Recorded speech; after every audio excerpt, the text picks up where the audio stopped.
Salut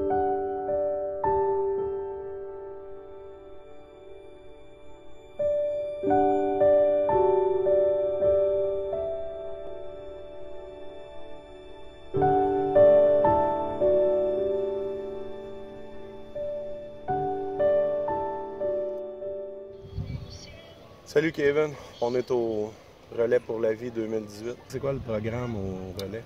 Bien, ça commence premièrement, c'est quand même assez tôt, c'est 1h. Les gens arrivent avec leur véhicule et leurs valises, c'est carrément quasiment comme si on s'en va en voyage. Ils arrivent avec leurs tentes, il y en a qui ont des chapiteaux, il y en a qui ont des barbecues, Ils s'installent pour la nuit. Ils s'installent pour la nuit, exactement. Puis ils s'installent pour être confortables la plupart. Puis il y en a, c'est vraiment, je te le dis, c'est vraiment un scénario quasiment d'une maison. C'est des grosses gangs, ça. C'est des grosses gangs, tu sais. Puis c'est des compagnies, souvent, il y a Rio Tinto qui est là, Saint-Laurent. Il y en a beaucoup qui reviennent d'année en année. Puis ça, une fois qu'ils sont installés, eux, ben là, à partir de ce moment-là, ils se promènent souvent sur le site, puis ils regardent un petit peu ce que les autres font. Là, on parle d'environ peut-être 3 heures, 3 heures et demie. Là, ils s'en vont en dessous du chapiteau. Il y a souvent des spectacles, des chants ou des choses comme ça. Puis par la suite, il y a le coco rasé qui commence à 15h30, dont mes cheveux. Je me fais tout le temps raser les cheveux à chaque année. C'est tout le temps une période assez émouvante, mais il faut le faire. Par la suite, là, il y a souvent une chorale. Pendant le souper, si on veut, du 5 à 7 des survivants. Ben, c'est pas un souper, c'est plus un cocktail. Puis à ce moment-là, il y a un chin pour 100 ou 150 personnes, tout dépendant du nombre de survivants qu'il y a. Par la suite, là, on a le départ simultané, si on veut. On a le départ des survivants avec l'envol des ballons jaunes pour les survivants. Ça, c'est un bout qui est quand même assez... C'est très émouvant parce que c'est mordant, puis ça vient te chercher. C'est vraiment des battants qui ont survécu au cancer. Exactement, puis il y en a qui sont en plein dedans là, aussi.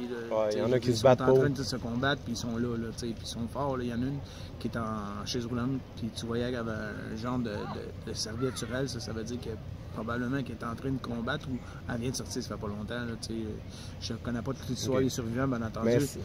Mais ça touche à tout le monde. Après, j'ai remarqué qu'il y a des enfants, oui, tout le monde, c'est familial, cette ambiance-là. Oui, exactement, parce qu'on ne veut pas laisser les enfants de côté non plus, parce qu'il y a des enfants aussi qui sont atteints, puis il y a des enfants aussi qui représentent la vie, qui sont en pleine forme. C'est un peu le détail des frimousses. Les frimousses, si on a remarqué, c'est que les ballons, eux, ils étaient orange et bleu. Fait que, tu sais, dans le fond, c'est festif. Fait que, ils envoient ça dans le ciel, le ballon. Puis par la suite, là, une fois que ces gens-là ont fait les tours, entre guillemets, là, on embarque avec les tours des équipes. Chaque équipe est présentée, on prend une photo protocolaire de chaque équipe pour d'année en année avoir des archives. Par la suite, les équipes partent, ils font le tour. Puis une fois qu'ils ont fait le tour, ben là, à ce moment-là, il y a tout le temps un événement qui est, entre guillemets, festif pour un peu déconcentrer les gens, pour un peu les remettre dans le beat, autrement dit. Oui, parce que d'après ce que je remarque, là, les gens qui marchent, là, ils viennent chercher quand même de l'espoir. Il y en a que tu vois qui sont littéralement en méditation durant l'événement. Ça touche énormément toute la famille. Là. Tu vois les familles souriantes, tantôt la larme à l'œil. C'est vraiment comme une délivrance un peu, hein, cette marche-là. Exactement. Puis souvent, ce qui arrive, c'est que quand ils font justement le tour, comme on vient de voir, le tour avec Mackenzie, le tour des survivants, ils ont quand même la chance de participer aussi au tour de Mackenzie qui allume les lumières derrière eux. Ça, c'est là, je pense que ce tour-là, je pense que c'est lui qui est le plus touchant parce que, écoute, tu marches, tu es dans le noir, tu sais, fait que souvent, ils ont l'impression d'avoir de la peine, mais en même temps, tu n'as pas l'impression que personne te regarde parce qu'il fait noir en tant que tel, tu sais. Fait que c'est ça, c'est là que c'est mordant, tu sais.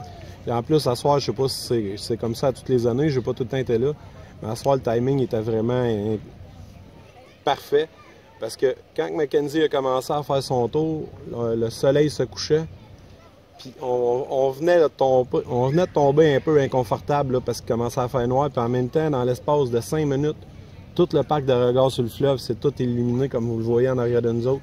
Je sais pas combien il y a de sacs ici d'illuminés qu'une bougie, là, mais...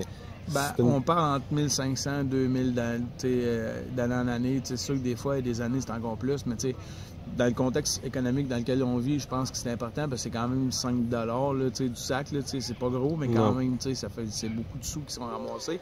Puis aussi, ce qui est important, c'est qu'il faudrait que chaque personne prenne le temps de lire ce qu'il y a ces sacs aussi. Ouais. Parce qu'ils ont une écriture, puis ils sont tous illuminés, puis tu peux prendre ton temps pour les regarder. Ouais. Comme sur notre terrain, nous autres, on a fait un cœur, sur notre terrain familial, on fait tout le temps avant, on faisait un grand héron, mais là, maintenant, on fait des cœurs pratiquement tout le temps, puis on met la photo de ma mère au milieu avec mes 4 frères. Puis mon père était ici aussi tantôt. Puis il y a des gens souvent aussi dans la nuit qui viennent nous voir et nous rendre visite jusqu'au lendemain matin.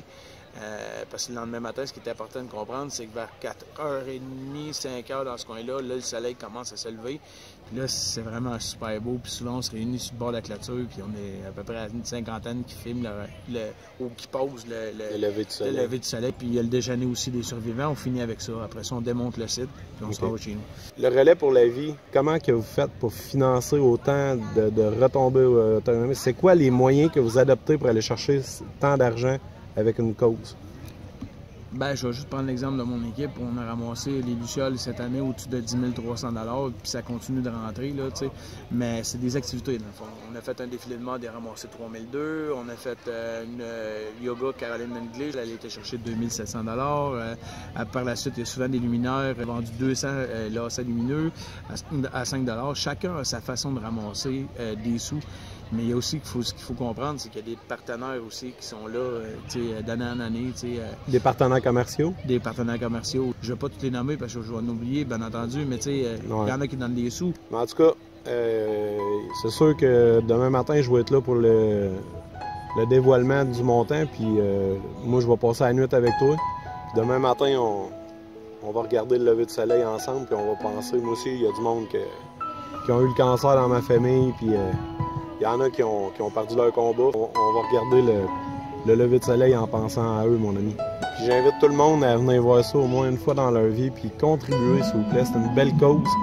C'est beaucoup de monde qui sont en arrière de ça, puis je pense que ça vaut vraiment la peine. Bye, Kevin. Bye.